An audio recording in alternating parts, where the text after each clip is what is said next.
일단은 현재 기준으로 자본이 좀 제일 많이 쌓여 있기 때문이다라고 보시는 게 맞을 것 같고요.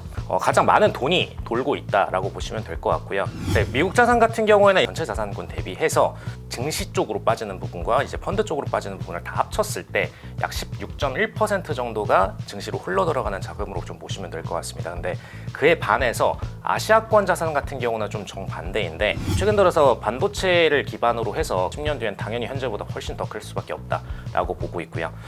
근데 이제 그 외에 또 추가적으로 뭐 성장할 섹터들을 보자라면은 사실 이제 저희가 가장 메인으로 보고 있는 건 섹터들이긴 합니다.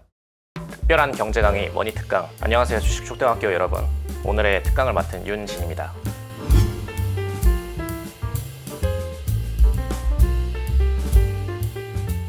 일단은 현재 기준으로 자본이 좀 제일 많이 쌓여 있기 때문이다라고 보시는 게 맞을 것 같고요. 현재 시점에서 이제 과거에는 유럽이 경제의 어떤 메인이었던 시장이 있었고, 그리고 영국이 어떤 시장의 메인이었던 시즌이 있었고, 그리고 지금 상태에서는 이제 미국이 가장 큰 자본 시가총액을 차지를 하고 있기 때문에 가장 많은 돈이 돌고 있다라고 보시면 될 것 같고요. 그래서 그 때문에 이제 중국이 아무리 치고 올라오고 있더라도 현재 기준으로 글로벌 시가총액 1위는 이제 미국인 상태이고, 또 그 자본이 가장 많이 축적이 되고 있고, 실질적으로 이제 아시아권 국가보다도 더 많은 신흥 자본들도 계속해서 미국으로 축적이 되고 있는 상태이기 때문에, 그래서 어떤 자본 축적도에 있어서 가장 높은 시장을 형성하기 때문에 미국이 가장 1위의 시장이 되었다라고 좀 보시면 될 것 같습니다. 네, 미국 자산 같은 경우에는 일단 글로벌 전체적으로 가장 이제 시장 1위를 차지하고 있던 가장 핵심적인 이유가 이제 전체 자산군 대비해서 금융 자산의 비중이 굉장히 높은 편이기도 하고, 그리고 그 내부에서도 이제 비중의 증시 쪽으로 빠지는 부분과 이제 펀드 쪽으로 빠지는 부분을 다 합쳤을 때 약 16.1% 정도가 증시로 흘러 들어가는 자금으로 좀 보시면 될 것 같습니다. 근데 그에 반해서 아시아권 자산 같은 경우는 좀 정반대인데, 부동산 선호도가 좀 굉장히 높은 편이에요. 그래서 이제 전체 자산군 대비해서 보더라도 증시로 흘러 들어가는 게 적게는 이제 3.2% 정도에서 많을 때여도 6% 정도밖에 되지가 않습니다. 그래서 한마디로 이제 투자성 부동산 쪽으로 빠지는 게 오히려 반대로 이제 10%대를 넘는 그런 모습을 보여주고 있고요.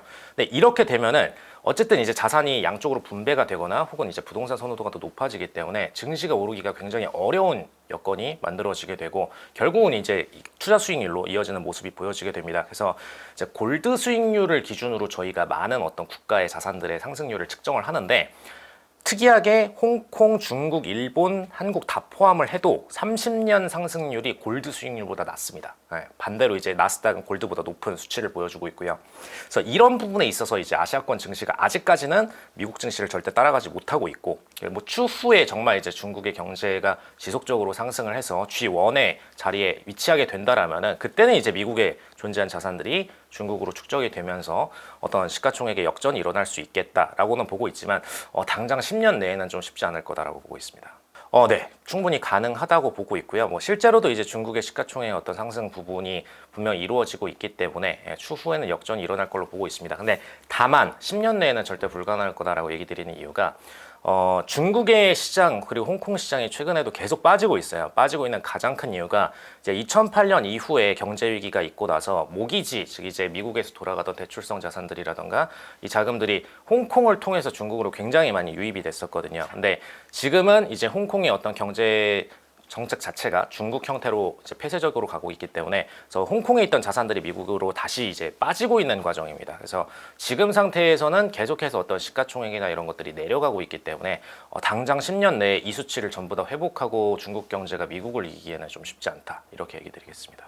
일단은 이제 미국 증시 같은 경우에 일단 개인들이 영어로 되어 있다 보니까 정보성 접근이 좀 어렵게 느껴지는 부분도 있는데요.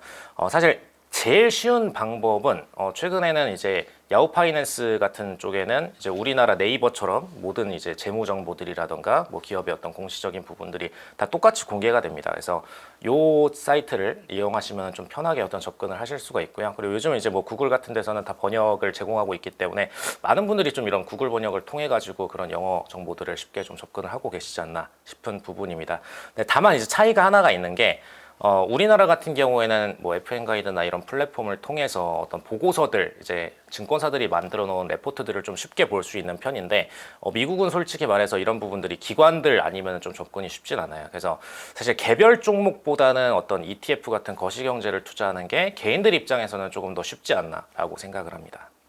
일단은 저는 배당 투자 쪽은 좀 반대를 하는 편이고요. 사실 이제 많은 최근에 어떤 유튜브들이나 이런 채널들 통해서 배당주에 투자해서 뭐 이제 퍼센티지로 떼가지고 본인의 어떤 매달 가져가는 뭐 수익이 있다 혹은 뭐 매년 가져가는 수익이 몇 퍼센트다 뭐 이런 것들을 중시하는 그런 흐름들이 있는데, 사실 문제는 이제 배당주의 가장 큰 문제가 이제 주가 자체가 변동하는 폭이 배당의 수익률보다 훨씬 더 큰 경우가 많기 때문에, 그래서 이렇게 그냥 단순히 어떤 채권처럼 생각하는 거는 좀 문제가 있지 않나, 그리고 어떻게 보면 이건 약간의 좀 낚시성이 아닌가라고 생각을 하는 부분이고요. 그래서 사실 그런 부분보다는 정말 이제 장기적으로 지속적인 성장을 끌고 갈 수 있는 그런 종목을 투자하는 것이 옳은 방법인데, 그럼 이제 그 방법에 있어서 아까 말씀드렸던 뭐 이제 인덱스나 퀄리티 투자, 뭐 밸류 투자 같은 것들이 존재를 합니다. 근데 문제는 이제 기업들을 이렇게 구분을 한다는 것 자체가 좀 쉽지 않은 일이에요. 개인들 입장에서 어떤 것이 이제 밸류가 있는 것인가, 가치가 있는 것인가를 구분하는 것 자체가 좀 쉽지 않은 부분이고,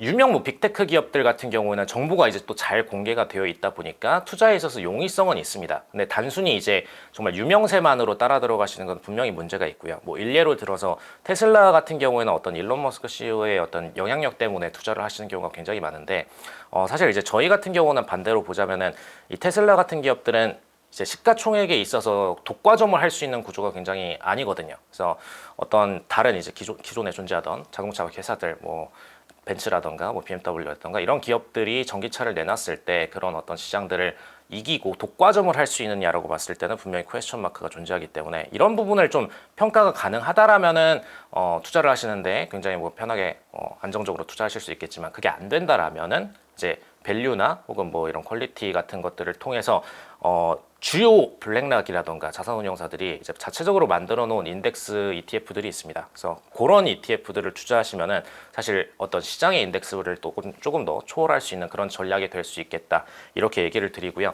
어떤 밸류라던가 어떤 퀄리티를 평가하는 데 있어서 가장 중요한 부분은 또 재무이기 때문에, 이런 것에 대한 부분 분명히 이제 잘 반영된 종목들 위주로 좀 추려서 보시는 게 좋습니다.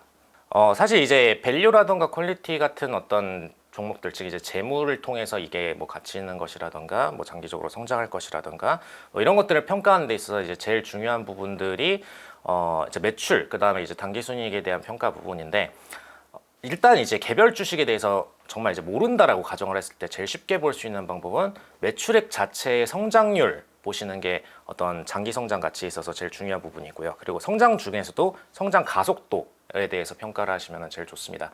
가속도를 평가하는 거는 이제 최근 3개년 재무를 봤을 때 그 전전년도 대비의 전년도, 그리고 이번 연도 대비해서 최근 분기 대비해서의 그 전년도, 이에 대한 평가가 가속도가 점점 더 발생하고 있는가를 좀 보시면은 좀 더 장기적인 성장세를 노릴 수가 있고요.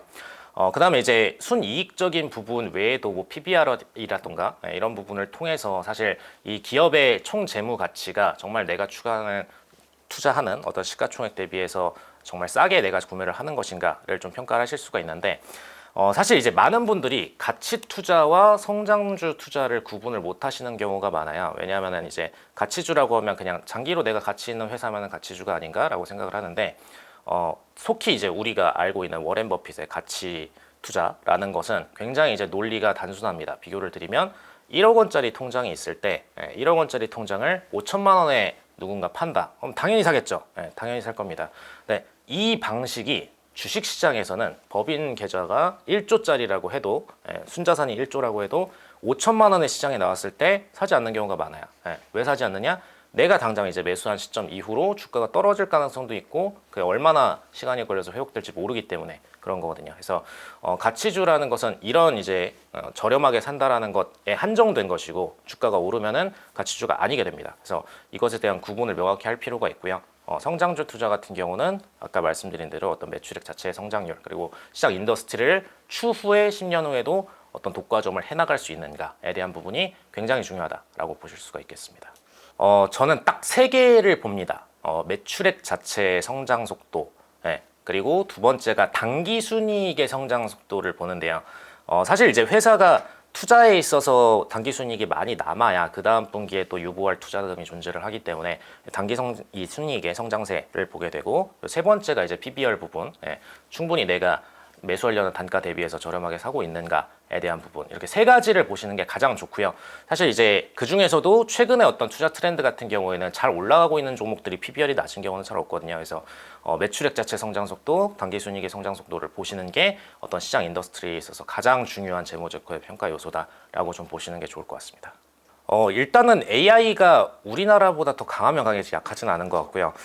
우리나라 같은 경우에는 어떻게 보면은 사실 AI를 주도하고 있는 회사들은 많이 없어요. 제대로 이제 편입됐다고 봤을 때 반도체 정도만 이제 어느 정도 AI를 서포트할 수 있고 뭐 클라우드 시스템 쪽에 납품할 수 있다 정도인데, 사실 우리나라 기준으로 봤을 때 클라우드 시스템 분야도 제대로 갖춰진 회사가 많이 없는 편이고, 그 외에 AI 자체의 기술력을 통해 가지고 소비자한테 직접 다가가고 있는 회사도 흔치는 않은 편입니다. 뭐 최근에 들어서는 뭐 게임 회사들이라던가 뭐 이스트 소프트 같은 기존의 소프트웨어 기업들이 많이 좀 노력을 하고 있는데, 뭐 네이버도 물론 노력을 하고 있고요. 네, 사실 어떤 대중화된 서비스를 제공하는 업체들은 아직까지는 미국에 훨씬 더 많다라고 좀 보실 수가 있을 것 같습니다. 그리고 이제 최근 들어서 반도체를 기반으로 해서 클라우드 시스템을 오픈한 업체들, 네, 이제 뭐 미국 기준으로는 마이크로소프트 애저라던가 뭐 구글 같은 기업들이 존재를 하는데, 이런 기업들 같은 경우에는 정말 이제 미래 10년을 봤을 때도 계속해서 이 시장의 시가총액을 키우고 시장을 독과점해 나갈 업체들이기 때문에 당연히 주가 성장세에 있어서도 가장 탄력적인 흐름을 보이고 있고,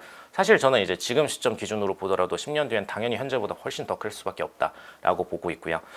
근데 이제 그 외에 또 추가적으로 뭐 성장할 섹터들을 보자라면은 사실 이제 저희가 가장 메인으로 보고 있는 건 바이오 디에이징 같은 섹터들이긴 합니다. 그래서 어떻게 보면 이제 현재 시점에서 산업이라던가 뭐 소재 뭐 이런 기존의 기간 산업들 2차에서 3차 산업들은 이미 다 형성이 되어 왔고, 물론 성장을 하더라도 인플레이션 이상의 성장세를 강하게 보여주기가 좀 쉽지 않은 섹터들이에요. 근데 이제 바이오라던가 이런 쪽들은 굉장히 공격적으로 성장을 해 나갈 수 있는 여지가 남아 있고, 뭐 예를 들어서 이제 우리가 만약에 조금 더 수명을 10년, 20년 더 연장할 수 있는 어떤 요지가 있다라면은 정말 이제 글로벌적인 부자들은 여기에 대해서 정말 아낌없는 투자를 할 수가 있거든요. 본인의 생명을 연장하는 관점에서든 어떤 시장에 대한 어떤 사회에 대한 환원의 관점에서든 공격적으로 투자를 할 수가 있기 때문에 이런 부분에 있어서의 시가총액은 현재 기준으로도 더 성장세가 열려 있다 이렇게 보는 편입니다.